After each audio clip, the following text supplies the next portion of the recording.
If we could start off with Kirsty to give us an introduction to the Brexit state of affairs.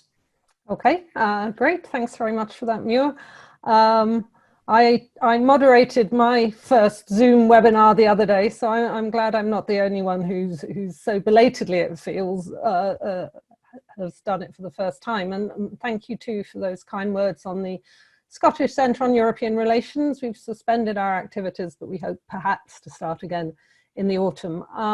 Many thanks to the Centre on Constitutional Change for putting this on today. We've done plenty of real life in-person events with them, so it's great to do this webinar.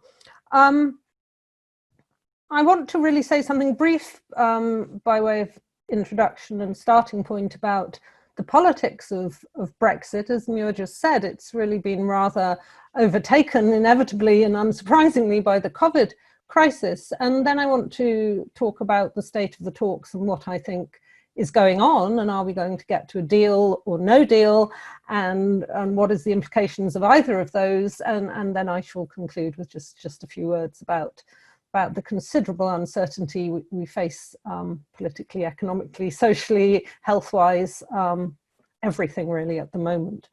I think it's strange because the COVID crisis came so quickly earlier this year. It's strange to remind ourselves that we are now no longer, the UK is no longer, and Scotland is no longer in the European Union. We did leave at the end of January this year. And so although in lots of ways we haven't noticed the change, partly because of the COVID crisis, but also because we're still in the customs union and single market of the European Union. But at the same time, everything has already changed. We've upended our global image, if you like. I think at a time of great geopolitical instability and uncertainty, we've certainly seen great damage done to the UK's international and European reputation. And that also means a loss of influence. And that means the UK has much less power, for instance, talking now to the United States than it did when it was also a member of the European Union. I'm sure a lot of you will have seen the news today, or was it yesterday, of Japan saying the UK, if it wants a trade deal with Japan, is going to have to do it in the next 6 weeks. This is not exactly the most gentle or respectful way necessarily of asserting relative power. So there's an international and geopolitical side to this. There's also, of course, very much a UK politics side to this. And in a nutshell, I think to say that Brexit has always been highly ideological is not, for most people or a lot of people, very contentious. It's a process that sadly has involved a lot of half-truths, denials, even outright lies, especially on the likely economic impact of Brexit. What we see as we head towards the end of June, which is the deadline for requesting an extension to the transition period we're currently in, and it would be possible to extend it by up to 2 years, as the Scottish Government, amongst others, has asked.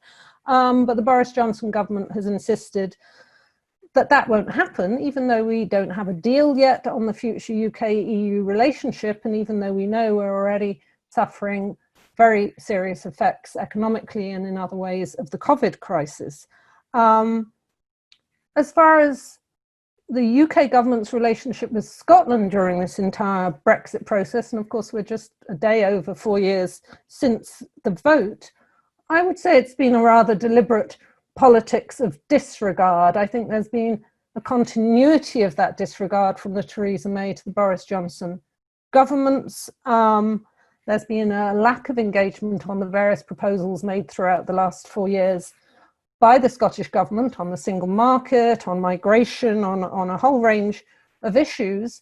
There's been very little consultation, but I'll leave most of that to Michael to discuss, very little consultation through the formal so-called Joint Ministerial Committee European negotiations. And in the 4 official rounds of talks we've had so far on the future UK-EU relationship so far this year, there have apparently been no Scottish Government officials at the table as part of the talks teams. Obviously, the withdrawal agreement from last year, that is now an agreed international treaty, did give separate arrangements for Northern Ireland, effectively keeping it in the single market for goods and effectively in the EU's customs union. But a lot of the details of that are contentious and still to be worked out and being discussed now as part of the UK-EU talks. So I think politically it's been highly difficult process at all sorts of different levels, and overall I think it's been a very centralized process. Turning now to the state of the talks, I would say the talks have basically limped along. Obviously they've been more difficult in this COVID era. They've mostly had to happen by video. There's been no chance for little corridor chats and cups of coffee and crucial informal dynamics where you can say, if we were to move a bit on X, would you move a bit on Y? But in the end, I think the reason until now there's been very little progress is political more than technical. Trade talks are very technical, they're very detailed, they cover such a huge range of sectors and issues and businesses. But if you look at what Brussels and the European Union has been saying for the last 3 or 4 months, you'll hear them say, and Barnier himself has said it in public, and it's certainly what I've heard being briefed off the record as well, that there are 4 main areas of dispute still. One of interest to the whole UK, but always of interest in Scotland, is the whole question of fisheries and fish and access to each other's waters, but also the crucial question of access to each other's markets for the products of fisheries. The second big issue is the so-called level playing field. This is very important for the European Union. It wants to make sure that the UK outside the EU and outside the single market isn't going to undercut its standards, whether labour standards, environmental standards, various of its climate standards, and its state aids and competition standards. This is something that the Scottish Government is also concerned about. Again, I'm sure Michael will talk about this. And so far, there's not been any movement on that because the UK government has said, well, we're leaving the European Union in order to have regulatory freedom. So no, we're not going to commit to that. The third of the 4 issues that are at the heart of the failure to get to a deal so far is the issue of how to continue in some form police and judicial cooperation. And again, here there's various conditions from the EU side over the UK's respect for fundamental rights and its commitment to the European Convention on Human Rights. It's obviously in both sides' interests to continue police cooperation, but it's not going to be done just on UK terms. Last but not least, the whole issue of so-called governance, that may sound like a rather broad and dull term, but governance of any trade deal, how do you deal with disagreements afterwards? What if you say, you said you do that and now you're not doing it? So how you deal with dispute settlement, how you keep in touch afterwards is very important. And the EU has wanted an overarching agreement, and the UK has wanted a somewhat weaker agreement, or rather set of agreements for different areas. So there's a lot of differences going on there. But again, if you talk to people who are close to these talks, what they'll tell you they've seen in the last few months is that even when officials on both sides have managed to make technical progress and look at possible ways forward and look at possible compromises, it's been very difficult to get a political agreement to actually move on that. And that seems to be true to some extent on both sides, but especially on the UK side. And so I think what's very interesting, given that we've seen for several weeks now Michel Barnier on the EU side be increasingly forthright about how badly he thinks the talks are going, is that the Commission President Ursula von der Leyen and UK Prime Minister Boris Johnson did have a video summit last week. And that does seem to have injected some new political momentum into the talks. Now, whether that's going to produce actual movement on all the hard bargaining over the specific issues, we don't know yet. But it's actually, if you talk to experts in any of these areas, it's not impossible to come to a compromise on the level playing field, or on fish even, on police cooperation, on dispute settlement. It's a question of there being a will to do that. There's also a question of there being time to do that. And I think Boris Johnson last week sort of gaily said, well, we want to deal by the end of July, but nobody thinks that's realistic. The future negotiating rounds are penciled in for long beyond that. And the real deadline here is the end of October, because after the end of October, if there was a deal, there has to be some time for the European Parliament to ratify and vote on that deal. And obviously you want a deal in place before the end of the year, since that's when transition ends. Now, obviously there's a bit of a problem here, because even if you have a deal that's voted through by the European Parliament in November, that doesn't exactly give you much time for businesses, for charities, for universities, for all the different actors who engage with the European Union, and at the moment do that through the single market and the customs union, to adjust to the new, whatever the new deal is going to be. So we might be on course for a deal, but the time is very short. The politics, as I say, until now has been extremely difficult, and we certainly can't rule out that we could be heading yet again for a no-deal outcome.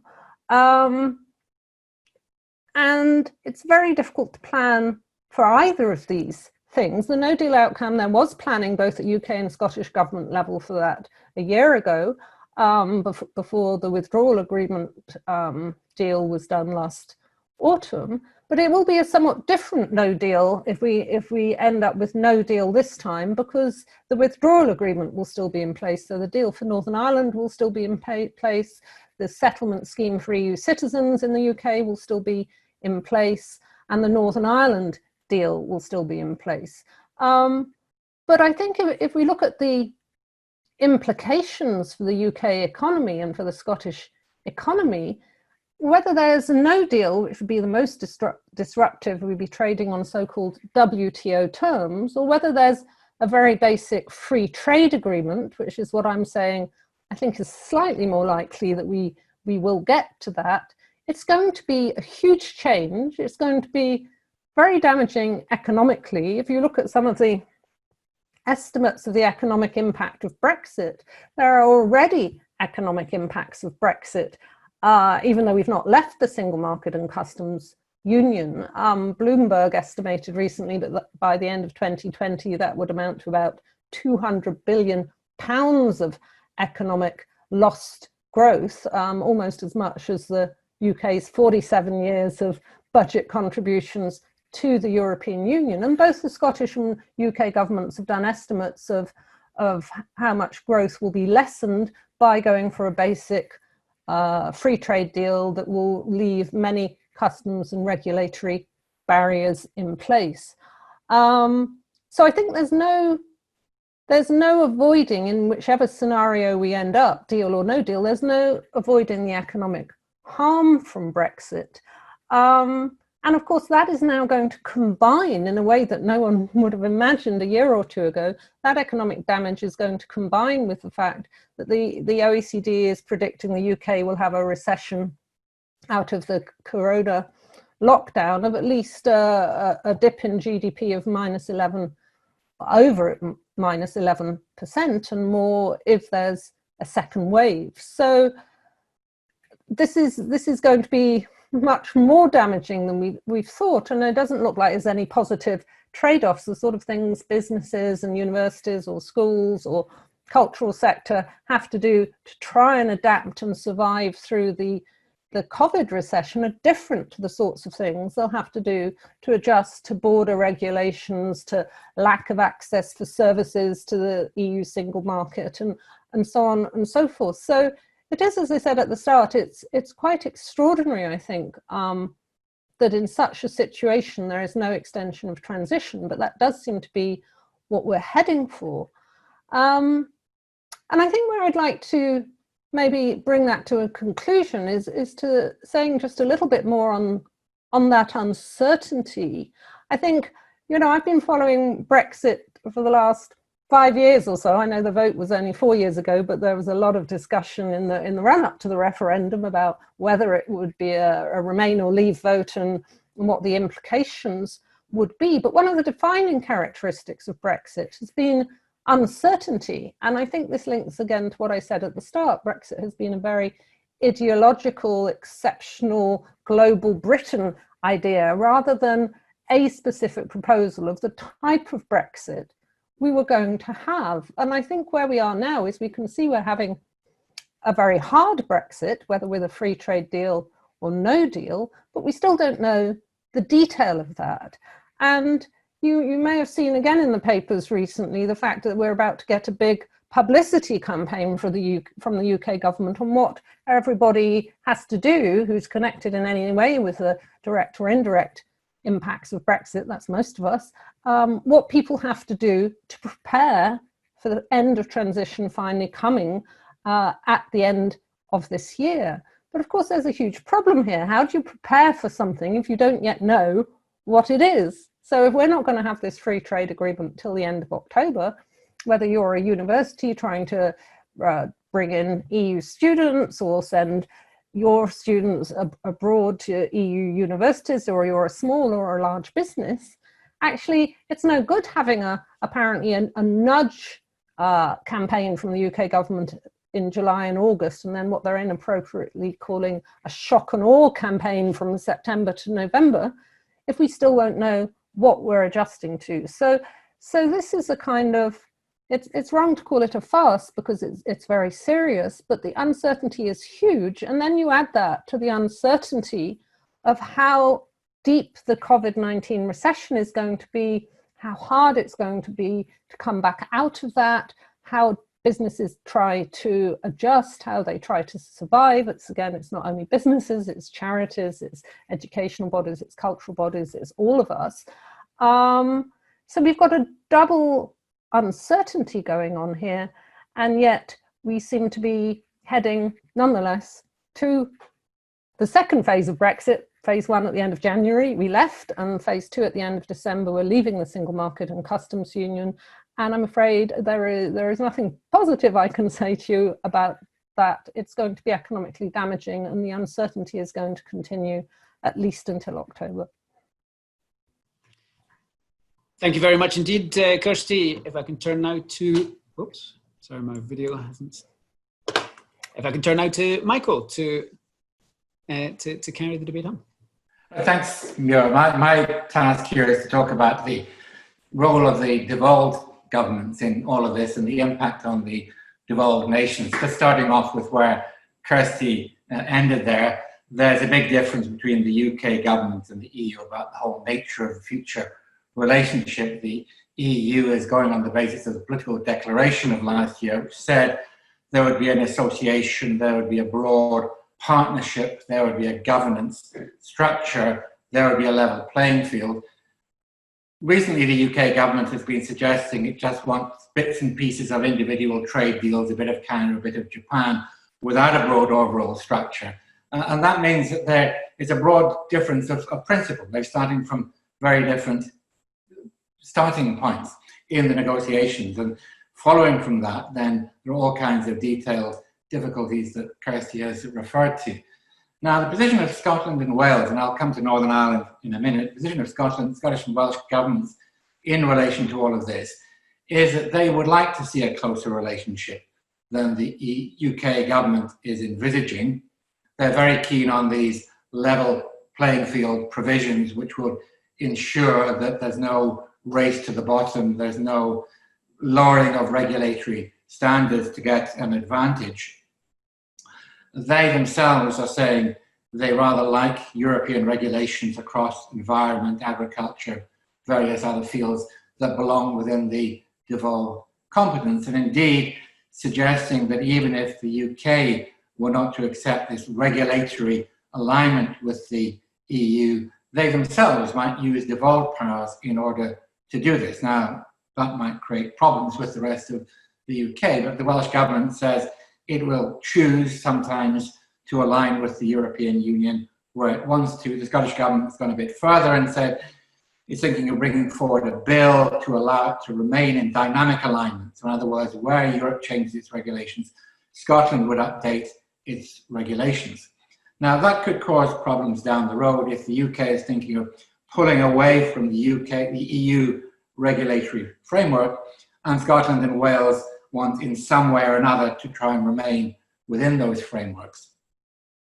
Scottish and Welsh governments in their position have also said that they would like, as far as possible, to remain within the various European agencies, environmental agency and so on. There's a great concern about funding here. Scotland and Wales want to retain something like the European funding mechanisms for research and for regional development. Now, these will probably be impossible after Brexit. They're asking what will replace that? If those European funds are not in place, what will replace that? And will the UK stay, to look at an area that's within my remit, stay within scientific research? There's a lot of research going on, funded by Europe. There's a broad European research area, which is all about collaboration. Scottish and Welsh governments have suggested they may want to stay within that. And then when it comes to its overall structure, the so-called governance framework, which is in the political declaration of last year, whereby there would be a committee, a joint committee, subcommittees, there would be an arbitration mechanism to deal with differences between the EU and the UK. There might be a role for the European Court of Justice in that, which the UK government does not find acceptable.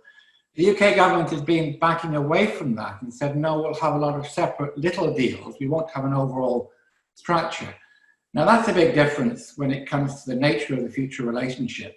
But it also means that unless we have that overall structure, then we can't make trade-offs from one area to another. The way the EU sees this, if you have a deal and one side reneges on the deal, then the whole of the deal is suspended. You can't just pick and choose. That's the way it deals with Switzerland. It's the way it deals with Norway. So the devolved governments want that broad overall framework whereby there's a mechanism to deal with disputes, to agree, to make common policies, to align where necessary, and they want themselves to be in there as part of it, which the UK government does not seem to be envisaging.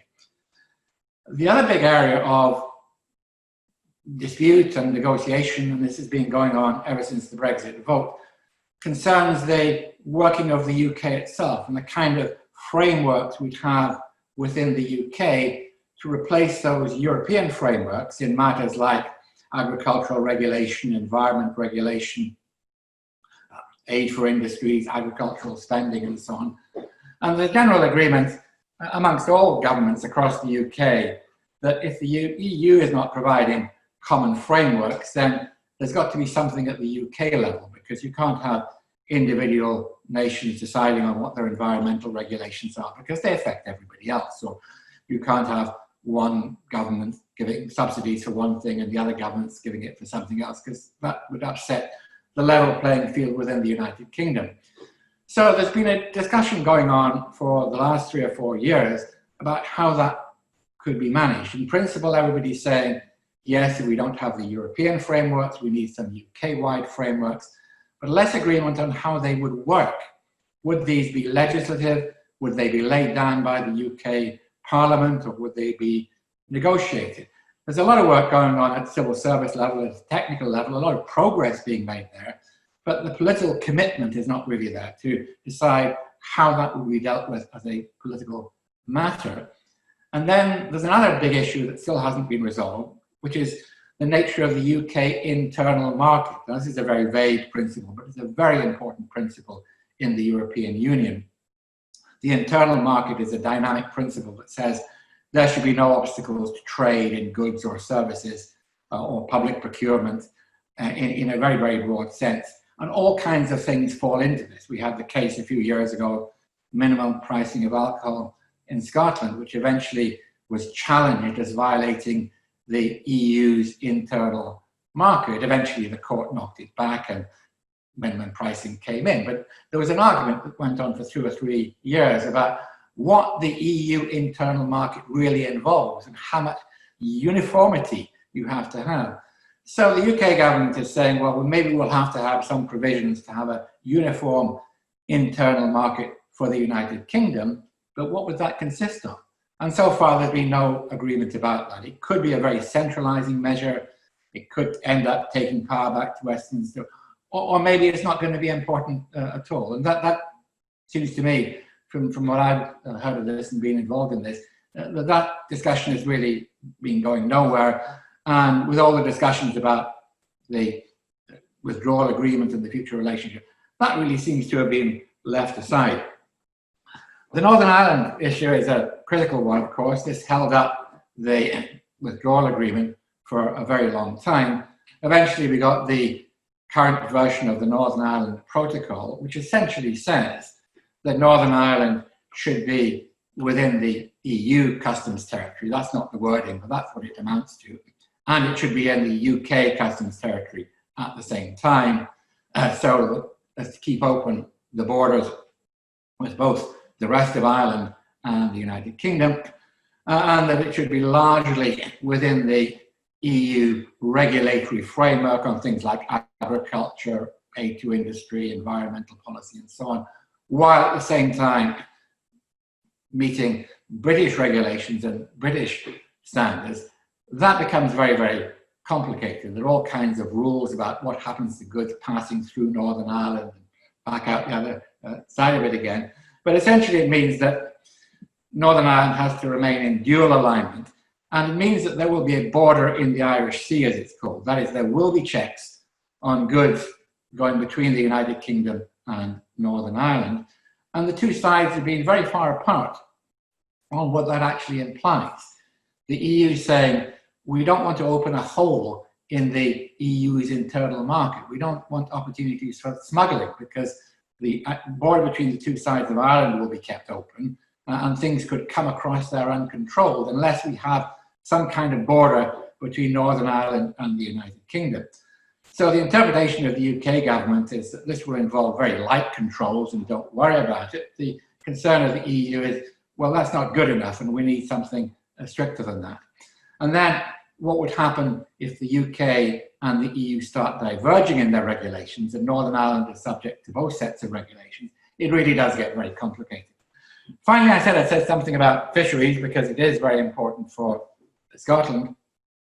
In line with its general attitude towards these negotiations, the UK side has been saying, we want a separate deal for the fishing industry, that is access to waters. We want something like the EU has with Norway, that is, fishery is detached from anything else. It's a special category, and we will negotiate every year for access of EU fishing boats to UK waters and the other way around. The EU has a very, very different idea. And they're saying, no, this has got to be part of the overall package deal as well. That is the package deal that includes everything. Subject to that overall framework, we want a long-term deal, not annual negotiations. And in particular, even within that fisheries sector, we want to link access for EU fish producers to the EU market. And we send about 80% of our fish abroad, mostly to the EU. We won't give you that unless we have access to your waters for EU fishing boats. Now, in practice, both sides can make compromises. They can give way a little bit of market access, a little bit of access for EU fishing boats. But it seems to me there's a big difference in principle between saying this is something we'll negotiate every year and saying this is part of an overall long-term relationship and they're deeply connected. But finally, on the negotiations themselves, this was referred to by Kirsty. What is the role of the Devolved in the EU negotiations? The UK government's position is the negotiations on the deal are a reserved competence, and they have pretty good reasons for saying that. Foreign trade is clearly reserved and international relations are reserved, but they have huge implications for the devolved settlements and for the devolved governments. The devolved governments are being consulted through the Joint Ministerial Committee brackets European negotiations. They've not been happy about that. They say they've not been getting information in time. Consultation is not the same as being at the table there, and that their concerns maybe haven't been given the weight that they would like them to have. So, as Kirsty said, we've only got a few months to go. There are many issues unresolved.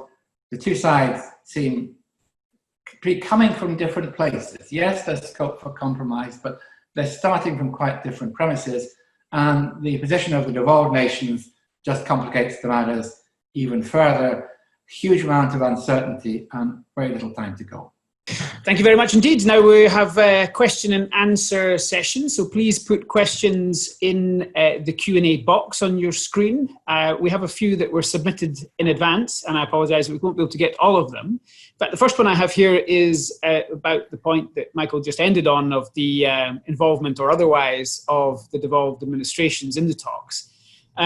But we have another question here which says, is there any way the devolved nations could alter the negotiating stance of the British government with the EU? I guess what kind of influence could places like Scotland have? I mean, building on what Michael just said, so you've got this forum, the Joint Ministerial Committee, European Negotiations, and yes, as Michael said, this is international trade talks are reserved competence. But if you look at the terms of reference of when that was set up, this Joint Ministerial Committee bringing together the three devolved governments with the UK government, it said it would attempt to agree a common approach. Well, I'm not sure, maybe Michael can help me on this one, if there's been a meeting of the JMC-EN in June, but the only one since we left the EU at the end of January was right at the end of May. So there's not been that sort of consultation. And in terms of influence, when I've talked to people closer to this than me or working on it, there has been some very detailed, granular, technical discussions. There are things that impact on Scotland or where Scottish government officials, have a lot of detailed knowledge. But it appears from what I've heard, there's been no effort to take account of Scottish views on more strategic issues, not even to inform, maybe 24 hours ahead if you're lucky, but certainly not to consult in any strategic sense, so that the chance for influence is at a very granular level. And it's also, by all accounts, lacking a feedback loop. So you provide your detailed technical information and any Scottish preferences, but you don't necessarily apparently even hear back what's happened on that. So sure, there's a big gap between the Scottish government wanting as a compromise a soft Brexit and staying in the single market and the hard Brexit that the UK government wants. But if politically the UK government was serious about bringing the devolved governments more closely in and mending the divisions across the UK, given how Scotland and Northern Ireland voted Remain, we see no evidence of that, I think, in the way this lack of consultation is happening. Would you like to add to that, Michael? Well, that's basically true. And indeed, this is a longer term problem because as we go and negotiate trade agreements with other countries, then there's a question of what the role of the devolves will be in those trade negotiations, because devolved competences will be at stake. They'll cover agriculture, they'll cover the environment, all kinds of other things. In other countries, some federal countries, have a role for sub-state governments in that. And so far, the UK government has only promised consultation and not partnership. Thank you. Just to remind people, you can add new questions in the question and answer box, and I will be picking them up in a moment. Another one that we received in advance is asking about the capacity or the possibility for the devolved nations to secure closer cooperation with the EU after the transition period ends than the UK government achieves. Do you see areas where that will be possible? Maybe start with Michael. There's a certain scope for that. The EU itself has not established any formal relationships with sub-state governments in third countries. This will be a one-off, but it certainly has a stake in the Northern Ireland settlement. And indeed, there was an argument about whether it would be allowed to have an office in Northern Ireland. And of course, the Republic of Ireland is a member state. It's unlikely that the EU would get involved in negotiating with the devolved governments. But EU policy making is a very complicated process. And there are all kinds of people that are in Brussels there trying to get involved in EU policy networks, networking with other governments. There are many devolved governments that have offices in Brussels.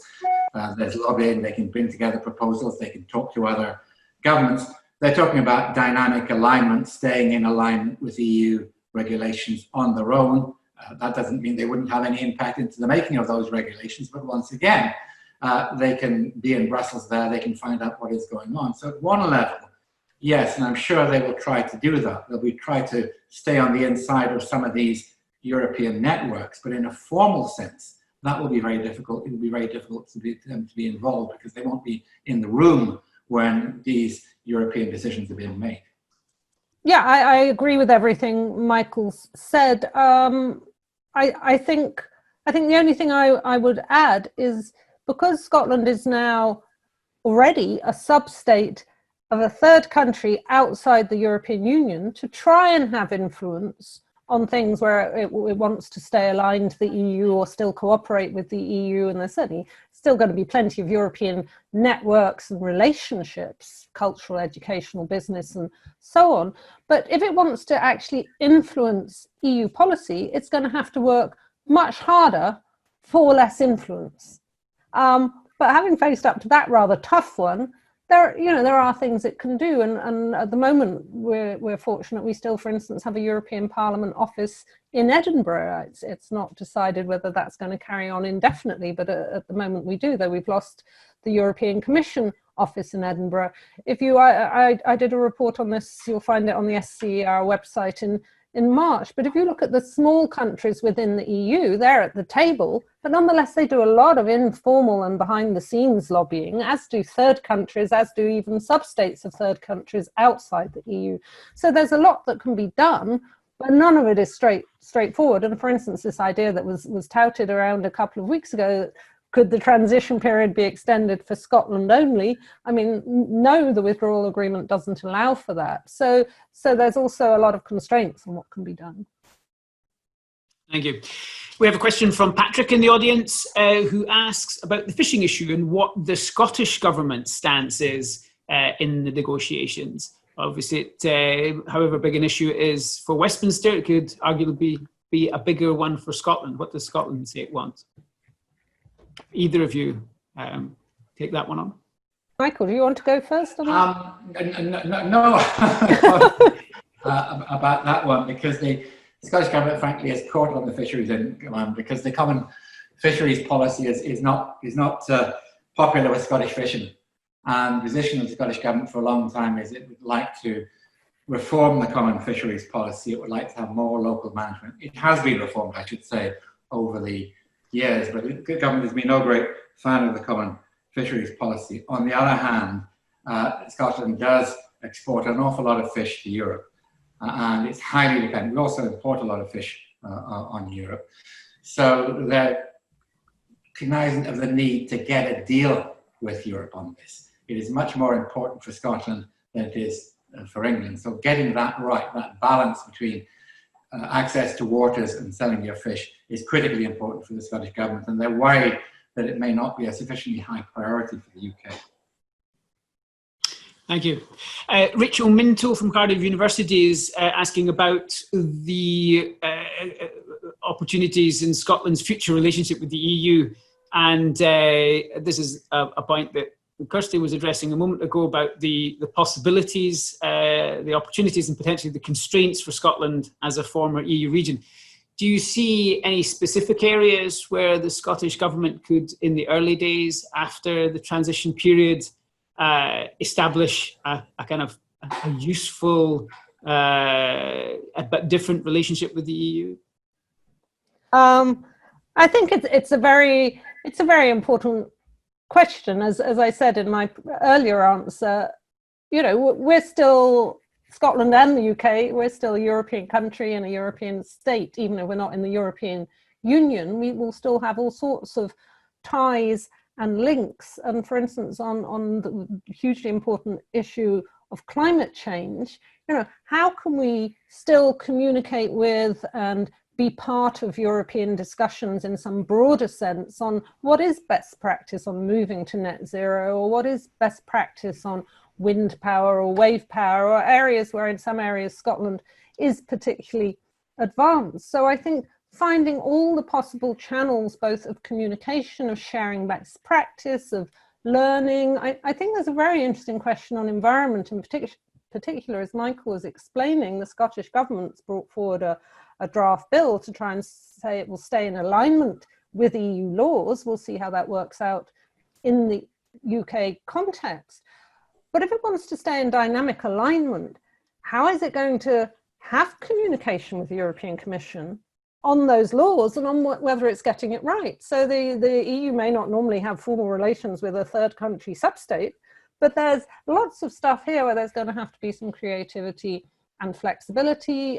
Scotland has done, on another topic, it's done a lot of work to try and be among the world leaders on human rights. You know, we could have a whole another seminar on that to the extent that that's working or not. But again, keeping those channels open, you know, showing that Scotland is still part of that, if I can call it perhaps a progressive European consensus, is on the right side of the fence on human rights and on climate change and on lots of other issues, whether education or cultural, that as far as possible it's still open for business, that it is still part of European networks in different areas. But this is all, again, it's very granular, and it is going to be impacted on by the state of the overarching deal, if there is one, and if there isn't one, by the state of the rather bad relations there'll be at that point between the UK and the EU.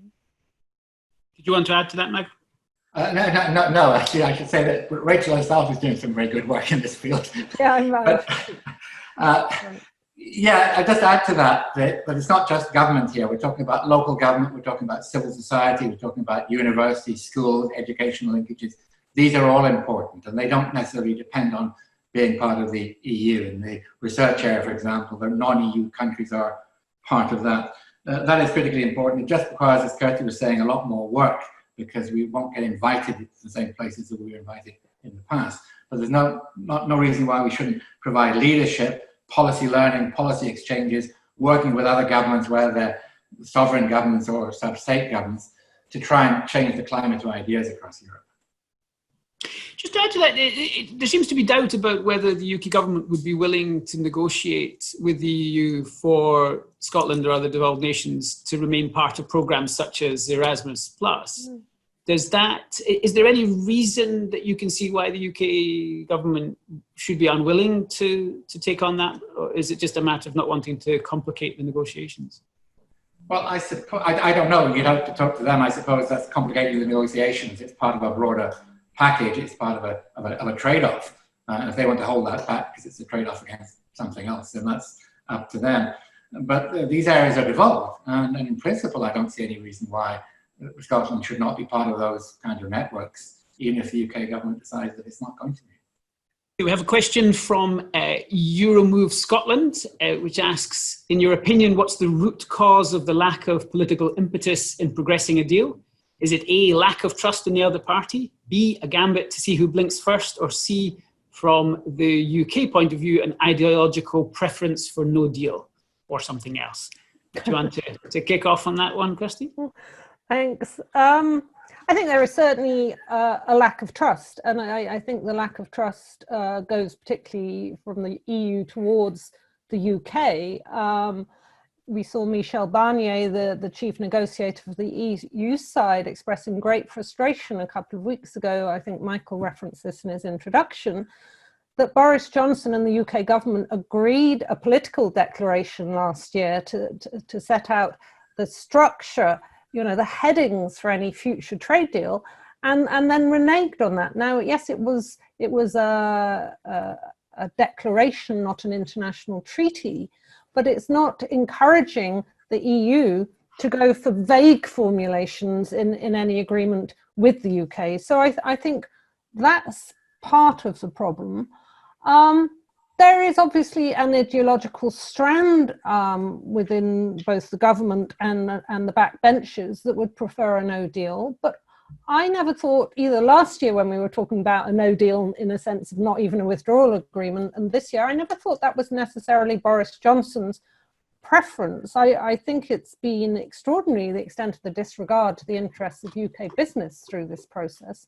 But I think my reading of the UK government at the moment is they do want a deal, but they don't want to deal at any costs, and the costs are the ideology. And of course, we know at the moment, we hear that a lot, and it applies to COVID, sadly, as well. A lot of the government's policy making seems to be driven by sort of almost daily focus groups organised by Number 10. So Number 10 seems to be more in campaigning mode than in governing mode, and that's probably not helping get to a deal. So I think it's also a misreading, it's a gambit as well.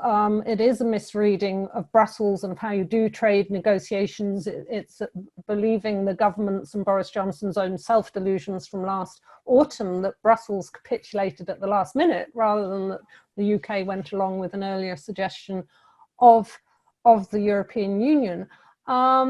So it's very hard, I think, with the current UK government to read any real policy beneath the bombast and the claims, and that's not helping the negotiations in all sorts of ways, and it's not helping us experts read those negotiations either. Michael? Its fundamental problem is that Brexit was never defined back in 2016. There were different versions of Brexit, all the way from a Norway-style deal, which would have kept us within the single market in close regulatory alignment, to at the other extreme, the World Trade Organization terms in which there's no special relationship, whatever, in Europe. And within the UK government, there was no agreement. We know where the Treasury was, we know where other ministers were. They were in very different places. This was only resolved very recently following the election, and we have a homogeneously pro-Brexit UK government. But of course, the devolved governments are still somewhere else. And so are the other political parties. And it's being driven now by this vision of Brexit as involving no regulatory alignment, even though we may have the same regulations, ironically enough. We're not going to reduce regulations, we're just not going to align with them on principle. No to the European Court of Justice, even in an indirect way. All of these red lines have made for a very hard and very absolute conception of Brexit. So the UK government says, well, we'll have a deal on this, we'll have a deal on that, a whole lot of little side deals and no overarching partnership. And right at the beginning, both sides have said we will not have a Switzerland arrangement, which consists of 120 separate treaties, and they're trying to, we're going to end up with Switzerland, it seems to me. It could end up being very, very messy, and that just complicates matters. The Europeans don't want it that way, but the UK government clearly does want to be able to negotiate flexibly, bit by bit. So we're starting from different premises. This is the difficulty, and we've only got a few months to finish the whole negotiation. Thank you. We have a question from Violet R, which is asking about the effect the results of COVID-19 economic conditions will have on the transition period for the devolved nations. I think perhaps what you're asking, what impact, and I'd like to ask more broadly, what impact does this coronavirus crisis have on the preparations for the end of the transition period, and perhaps on what comes next? Do you want to start with that, Michael? Yes, it does complicate matters. And obviously, on the one hand, it's taking public attention away from Brexit. And whatever the costs of Brexit, and there will be costs, they're going to be overwhelmed by the costs of COVID. So this makes it difficult to distinguish what's happening because of Brexit, what's happening because of COVID. And then clearly, it's been a massive distraction for government. And this is one reason why the devolved governments have said we need to extend the transition period. But the UK government said, no, we've had enough of this. The vote was 4 years ago. It's time to get on with it. But it does mean that there's been very little time to have the preparation done. Even the meetings, Kirsty was referring to meetings. If you're meeting face to face, you can talk over the coffee break. You could do side deals, have conversations. Negotiating the way we're talking now online is very, very difficult. It's very difficult to get into the give and take of negotiations, and that's clearly not helping matters either. Yeah, I think the two are going to reinforce each other in a completely negative way. So if you take the example, say, of a small business of some sort that may be trying to figure out whether it's going to survive the downturn in demand that we're seeing with the COVID crisis, it may be just, for example, thinking that it can survive as long as it doesn't lose more than 20% of its market share.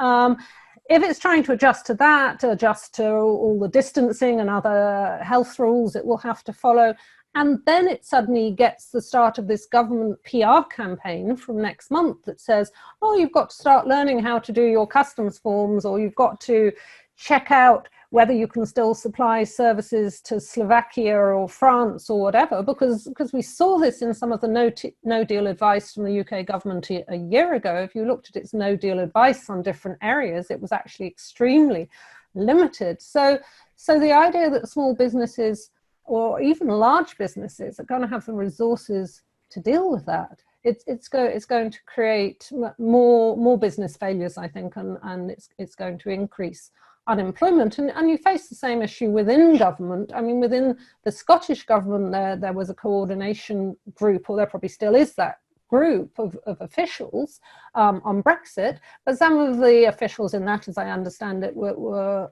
transferred to work on the COVID crisis.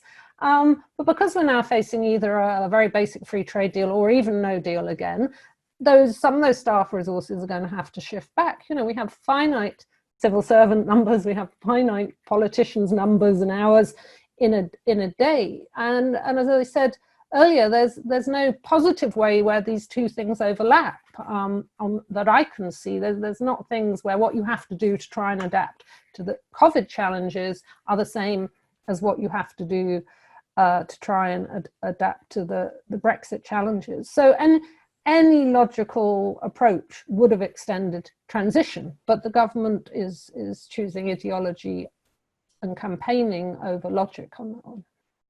Thank you. I didn't catch PMQs today, but we have a question from Vivian Kitteringham, who says, at PMQs today, Johnson again categorically stated there would be no custom checks between Great Britain and Northern Ireland. Would you care to comment? Kirsty first. Well, I didn't know he said that. I mean, there has been in some of the statements by the government, they've been a very careful distinction between whether they're talking about trade from Britain to Northern Ireland, where there will have to be customs checks because Northern Ireland is effectively staying in the single market for goods. And then there's so-called west-east trade, i.e. goods coming from Northern Ireland to Britain, where it seems there should be at least some form of export declaration, and the EU wants that. So if he's saying there's no customs border at all, that's just completely wrong, and surely he must know it's wrong. And it may be a thinner border going from Northern Ireland to Britain, but yes, it's still a border. I mean, it is one of the most extraordinary outcomes of Brexit. On the one hand, it's very, very welcome and vital that the Northern Ireland to the Republic of Ireland border is open, and that the peace process in that sense has not been more undermined, but this border is going to be there, and it is therefore fragmenting quite extraordinarily the UK's own internal market and the UK's own politics. So the denial has been made before, but is quite extraordinary and wrong. Did you want to add to that, Michael? Yeah, that's right. The UK government has been saying persistently, oh, well, we won't have checks, but that won't, what do you mean by checks? And they say, we'll have electronic checks. Well, they're still checks. Or we won't have customs posts at the border, we'll have them 2 kilometres away from the border. Well, they're still customs posts.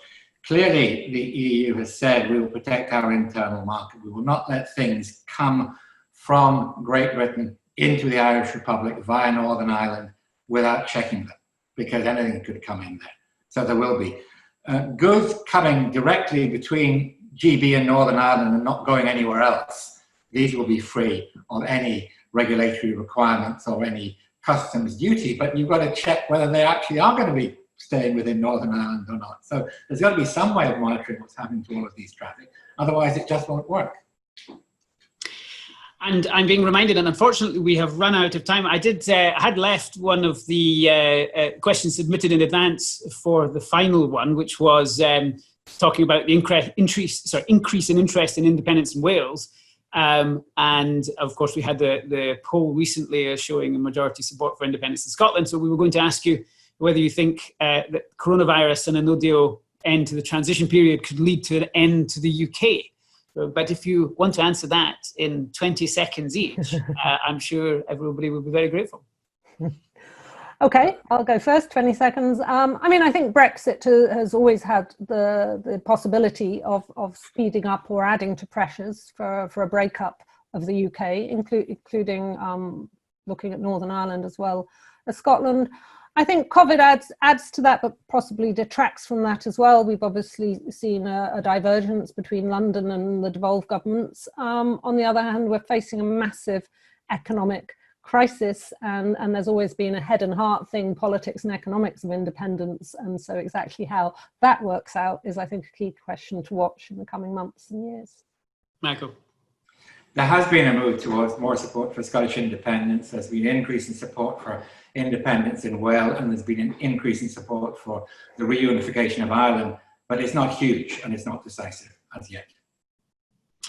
Well, thank you both very much indeed. Thank you. And thank you to all our attendees for excellent and stimulating questions, and for Dr. Lagana and Emma Cummings for ably organising.